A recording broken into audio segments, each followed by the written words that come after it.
So first we're going to talk about what critical thinking is, and it might be easier to think of what critical thinking is not. So if I ask you 2 plus 2, you know the answer, and that does not require critical thinking.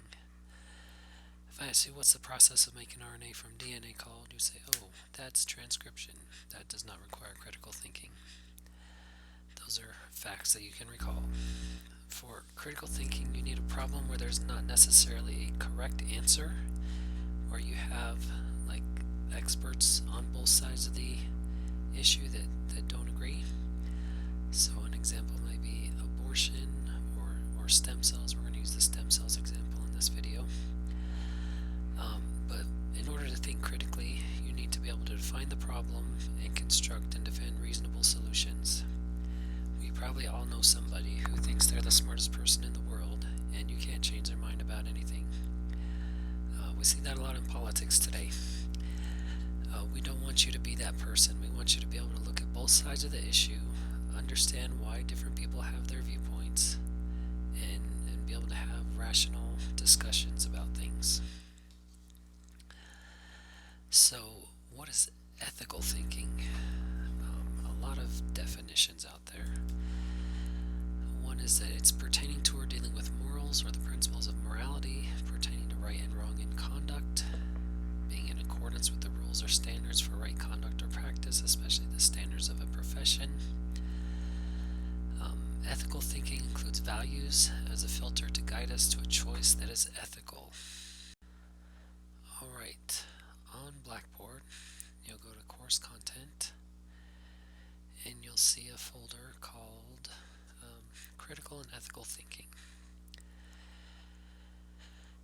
And in that folder we have the 8 key questions for ethical thinking. These were actually borrowed from James Madison University. They gave us permission to borrow them. So if you want to know information about this, you can go to jmu.edu and or just Google like 8 key questions JMU. So here's the questions that we ask to help us apply our values or our ethics to our choices. So the first one is fairness. This says how can I act equitably and balance legitimate interests. Next is outcomes. What achieves the best short and long-term outcomes for me and all others. Next one is responsibilities. What duties and or obligations apply. Next one is character. What action best reflects who I am and the person I want to become. Next one is liberty. How does respect for freedom, personal autonomy, or consent apply? Next one is empathy. What would I do if I cared deeply about those involved? Next one is authority. What do legitimate authorities, such as experts, the law, or my religion, or my God, expect of me? And then next one is rights. What rights, such as innate rights, are rights that you're born with.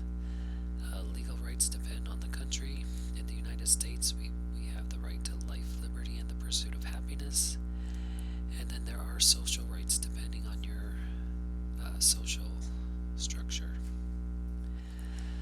So those are the 8 key questions that you're going to use for this assignment when analyzing our dilemma.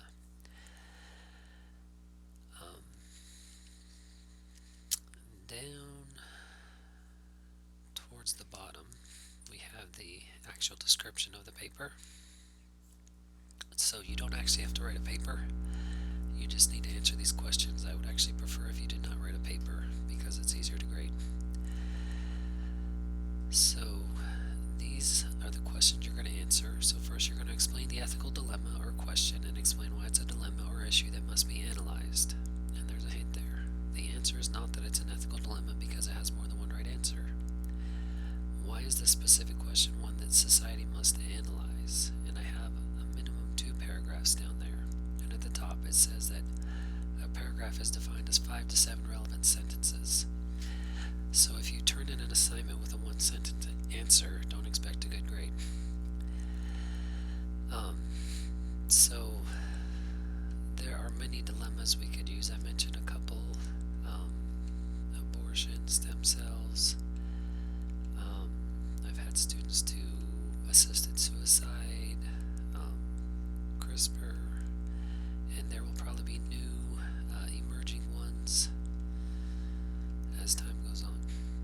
So for this assignment, I'm going to kind of focus on the stem cell example. So you might say this is important because using embryonic stem cells, we have the potential to cure many diseases. Yet many people are against this because they feel that when we're taking those embryonic stem cells, we're destroying an embryo, and that has the potential to become a human life. Then, the next question, you're using the 8 key questions. Which do you find most important when looking at this particular question, and explain why you chose each question. So don't discuss all 8. So the questions again are at the bottom. So if I was looking at stem cells, I might say empathy is really important to me because my grandpa died from Parkinson's disease. And if they would have been able to do research on stem cells, they would have been able to cure him, and he would have been around longer, and the end of his life wouldn't have been so terrible. I would probably choose outcomes as well, because I believe stem cells have the potential to cure many diseases, including heart disease.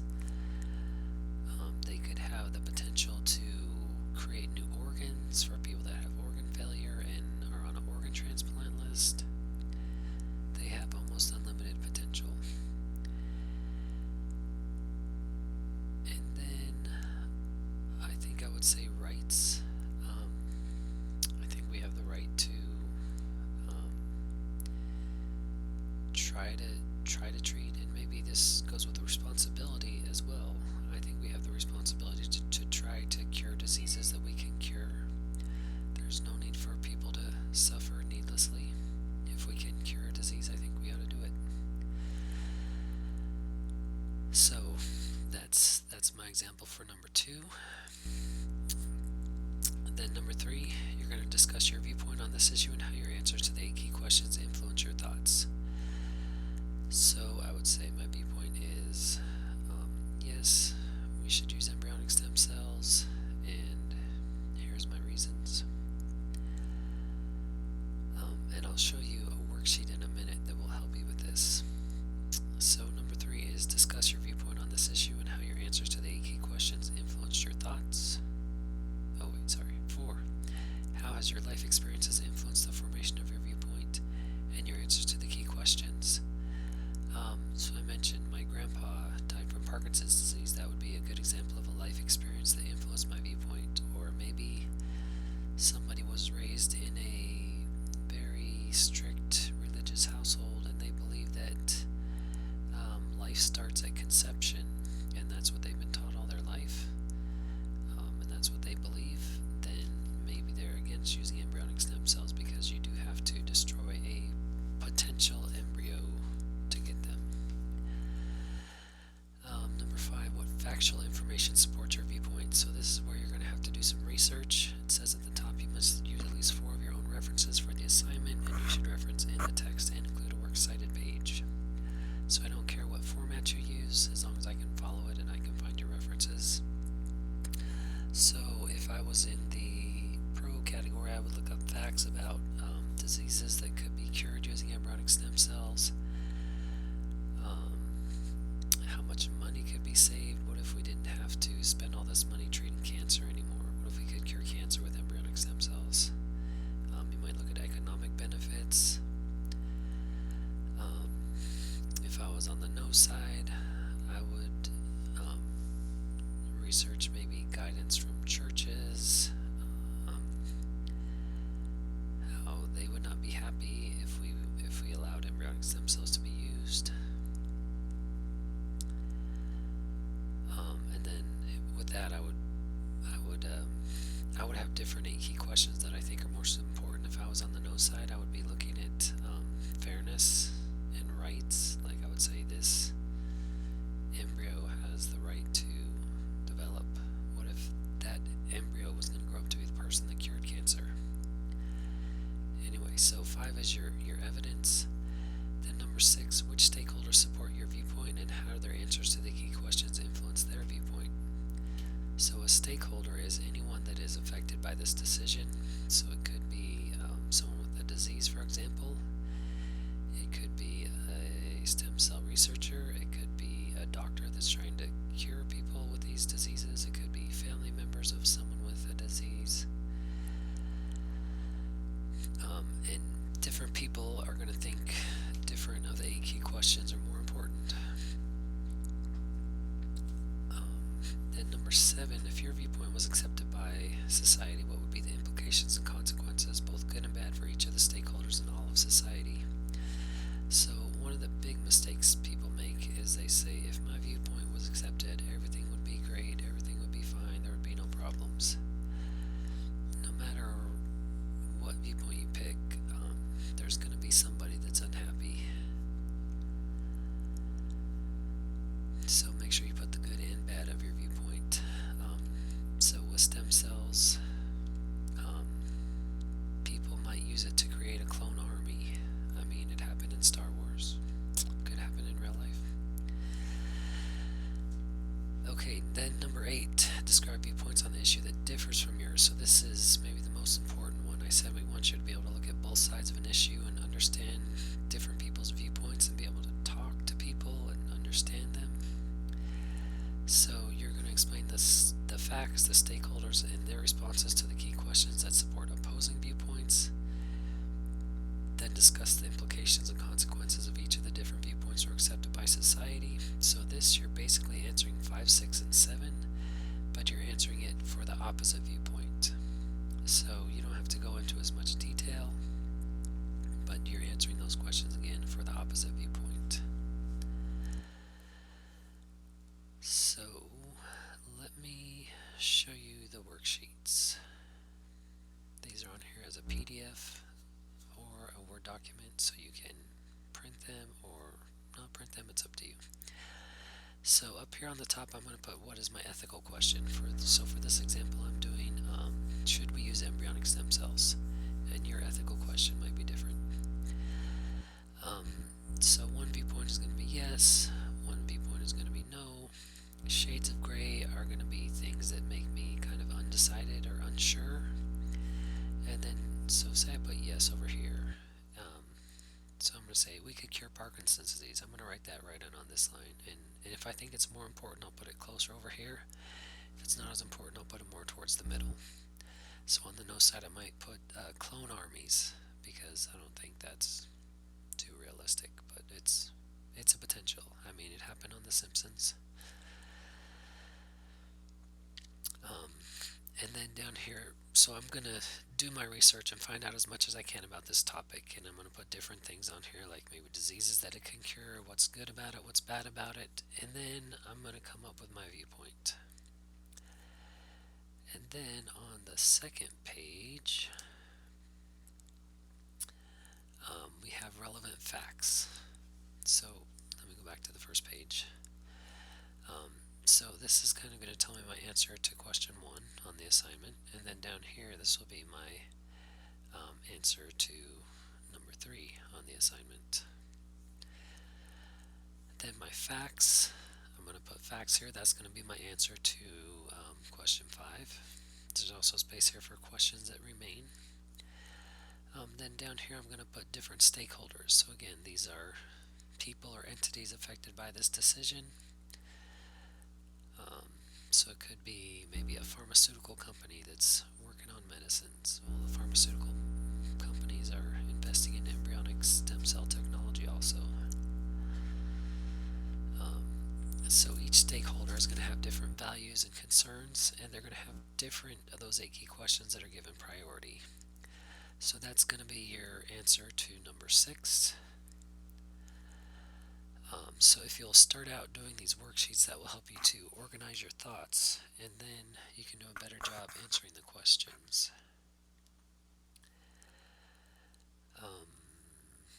Here is the rubric that will be used to grade it.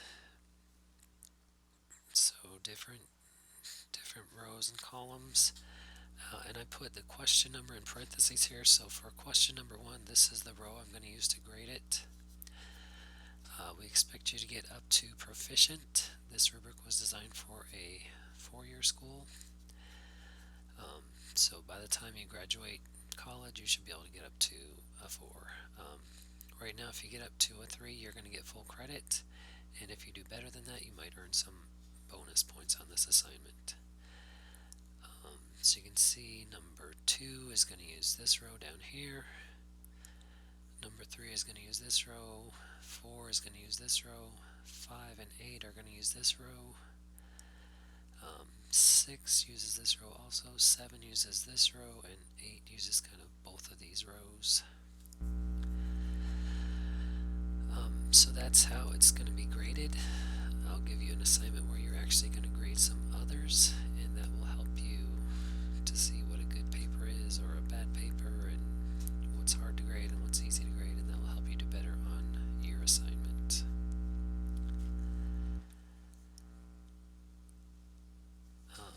So let's back up here. So there's a video about what is an ethical question and what are ethical questions. So if you're still unsure about that, those are good resources.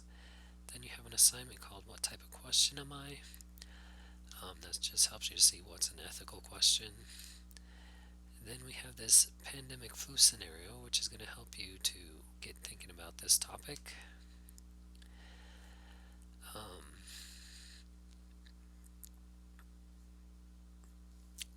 So very timely assignment for 2020.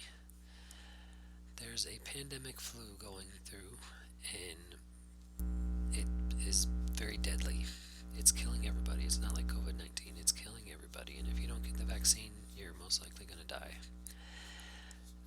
We only have 6 vaccines, and we have a lot of people to treat. So we have this list of people: a woman who thinks she's 6 weeks pregnant, a recently orphaned 2-year-old, a nurse's aide who works at a nursing home, a senior citizen who has 15 grandchildren, 13-year-old twins, a doctor, an elementary school teacher, and a mother and son. So you got 10 people, only 6 vaccines. You have to decide who's going to get the vaccine. And then, after determining who you're going to save, you're going to discuss which of the 8 key questions are most important to you, why you saved them. So make sure I can determine that you understand those 8 key questions in that discussion. So that's going to be kind of the second part of this assignment to help you practice ethical thinking.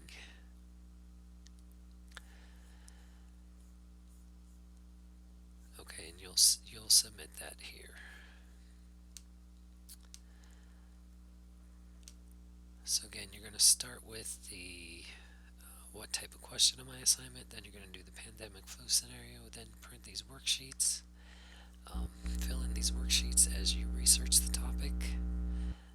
Here's the rubric to grade it, and then you'll submit it right here.